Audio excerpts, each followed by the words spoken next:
Well, November was a big milestone for us. We have officially been retired for 1 year. 1 year. And we have completed our 11th month in full-time travel. And we're going to sit down with you today and go over our budget for the month of November to let you know how we did. Did we stay within budget? Did we go over? So we're about to tell you. What do you think? Knowing you, we're under. We'll see. Welcome to Retire to Roam. I'm LJ. I'm Russell. We're retired, traveling full time. On a budget and loving every minute of it. So there was some confusion, I guess, last month when we did a video on our 1 year of retirement. We have not been traveling for 1 year. We did not officially leave the U.S. for travel until I believe it was around December, the second week in December, I believe. But we retired in November 16th, and we actually had to do some, packing and storage and that kind of thing. Although our storage was one little tub, we had to do some financial stuff and that kind of thing to get ready for our trip. So we have not been traveling for a full year, but that video is coming next month. The end of December will be the end of our first 12 months of travel. Yeah, we'll do a in-depth whole 1 year budget review, where we're at. Did we meet our yearly goal or whatever like that? Right. So be sure and stay tuned for that. And if you haven't, make sure you hit that like and subscribe button. We would love to have you join our channel. We've had a lot of new subscribers recently, and we appreciate each and every one of you.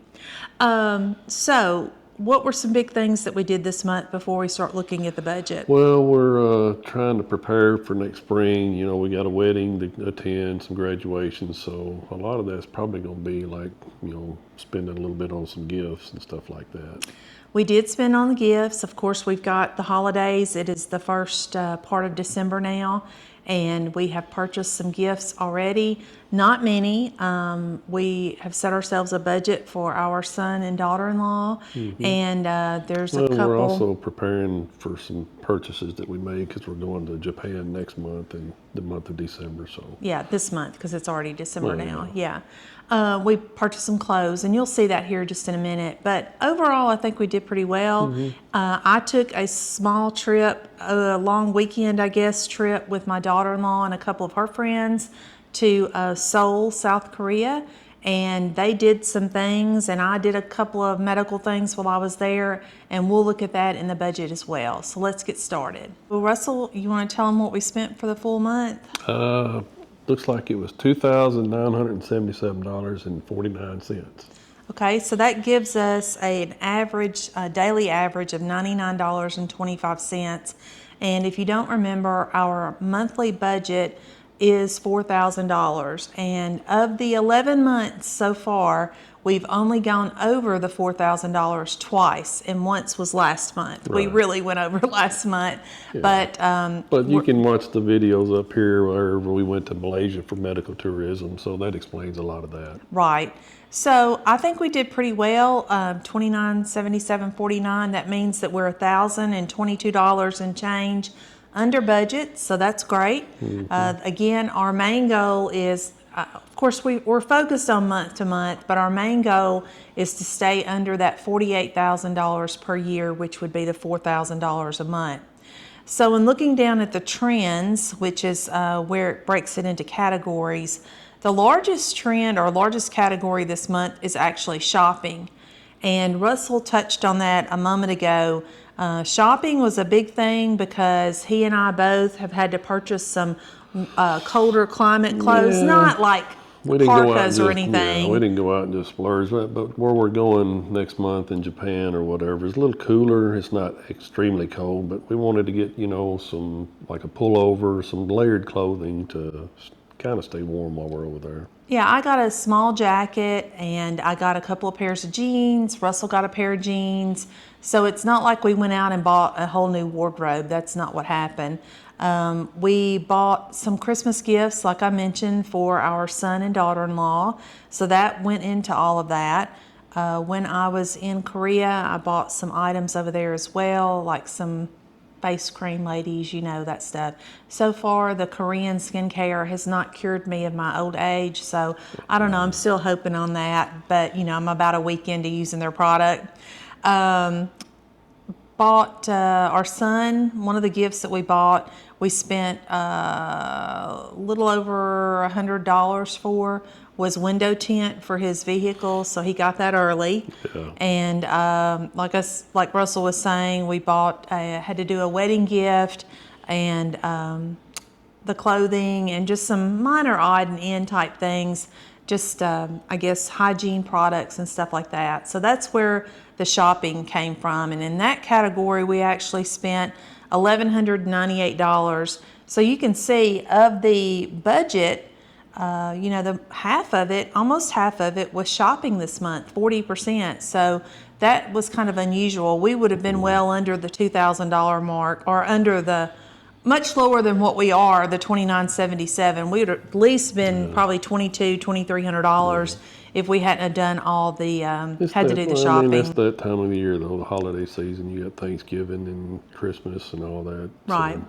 And another thing that we're looking at purchasing possibly for each other for Christmas might be a new pair of tennis shoes. We've had these for a year now, and put the miles on them. We have put the miles on them for sure. The next category is grocery shopping or groceries. That's $622 and change, and that made up about 21% of our budget, and that includes shopping here. We're currently in Guam, so usually that includes grocery shopping here. It also included any grocery shopping that I might have done when I was in South Korea, which wasn't much. That's why the next category is a little higher, which is restaurants. And restaurants, it looks like was about 9%, I think, of what we spent this month at $273 and change. You ate out a couple of times while I was gone. Part of that is that we took our son and daughter-in-law out for their anniversary dinner, so that was probably $100. Yeah, we did do that. That was another thing that we did this month. When I was in Seoul, we ate out quite often because we just didn't cook in the little place we were at. We weren't there long enough to purchase groceries. As we've mentioned in previous videos, if we're only going to be at a place a couple of days, it's usually not worth us buying groceries and having to leave a bunch of them behind. The next category was flights, and we spent $181.70. That was my round trip flight from Guam to Seoul, South Korea, so that wasn't too bad. Medical, $171.73, and on medical, I'll tell you a little bit. There'll be a video coming out about my trip, but I got a new pair of glasses, went to the dentist for a cleaning, and both of those were under $100. I had a chiropractic appointment for $60. Right, and then we had a prescription. I had a prescription refilled, and then for $4, I bought 2 pair of reading glasses, which neither one of them were the right strength. So that was a $4 waste of money. Next category, church, of course, and then others. We had fees and charges that goes into our cell phone, transportation. Transportation was from mostly from Seoul, where we took Ubers and that kind of thing. It was just not worth getting the transportation card, I didn't think, for however long we were there. Like I said, just a few days. And then coffee, I think we hit every Starbucks in Seoul, South Korea. A couple of girls on the trip are big Starbucks fans, and we went to a bunch of them. So be sure and stay tuned for that video.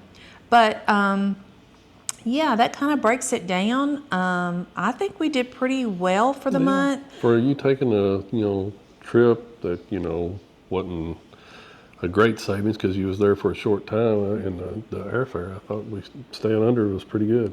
Yeah, my accommodations I think we were there 4 nights, and it was like $66. There were 4 of us that went. We split a little Airbnb, so it was very inexpensive. It was not much. The Airbnb wasn't large or anything, but it was fine for what our purposes were, and yeah, so that was a good thing, I think. Going forward, any areas of concern, improvement? What's your thoughts on that? I mean, I don't, you talking about for like December coming up? Yeah, I mean, do you think we did anything that we should have improved on, No, or? we may be pretty close, or maybe still under next month. You'll just have to stay tuned and see, because like I said, it's going to be a quick trip, so it's not going to be one of those where savings where you get the 28-day for lodging or whatever. But it's still going to be a fun trip. I still say we'll be closer. Yeah, well, we're not even paying for our lodging in Japan, No, so stay tuned for that, we'll how tell we're you getting how. that. We'll let you know that. And of course, the transportation there, our flights will be a little pricey. We've already got those. And then we're going to do a few things while we're in Japan. So hopefully that'll be a little bit of an exciting trip for you all to join us with, or join us for. I think we're doing good. I think, especially since we had to buy clothing, and we've gotten all of our Christmas shopping pretty much out of the way. I think, at this point, I don't think we're going to be over for the year. I think we're going to be under. But I think I'm as excited as probably our viewers are to see, well, I'm probably more excited to see how we've done for the first year of our travels. It has been a learning experience for sure, and we're still trying to decide when we're leaving Guam again and heading back to the States. We're going to be in Barcelona. We know we have to be there by April, heading back to the States. So if you've got any suggestions for the months of February, March, first part of April, heading back toward Barcelona, make sure and leave those in the comments. We'd love to hear from you on that. Some inexpensive areas that we might visit in the shoulder or off season would be fantastic. And again, we really like to try and stay where the daily highs are around 75 degrees or above, and we may not be able to do that fully, but at least now we have pants that we can wear. That's right. So if you still want to, like she said earlier, if you want to keep up with where we're going to be in all these upcoming videos, make sure to hit that subscribe and like button. Yeah. We'd love for you to follow along. And I failed to mention the app that we use for logging all of our purchases is Travel Spend, and we got it last year on Black Friday. I don't know if they've got any sales this end of the year or not, so be sure and check them out. We're not sponsored, but if Travel Spend would like to sponsor us, that would be fantastic. So again, thank you all that have joined us recently. We really appreciate it. We love all the comments. We try and answer every single person, and be sure and share us with your friends and family if you think our content might be of something of interest to them. And we just hope that you all have a blessed day, and as always, safe travels.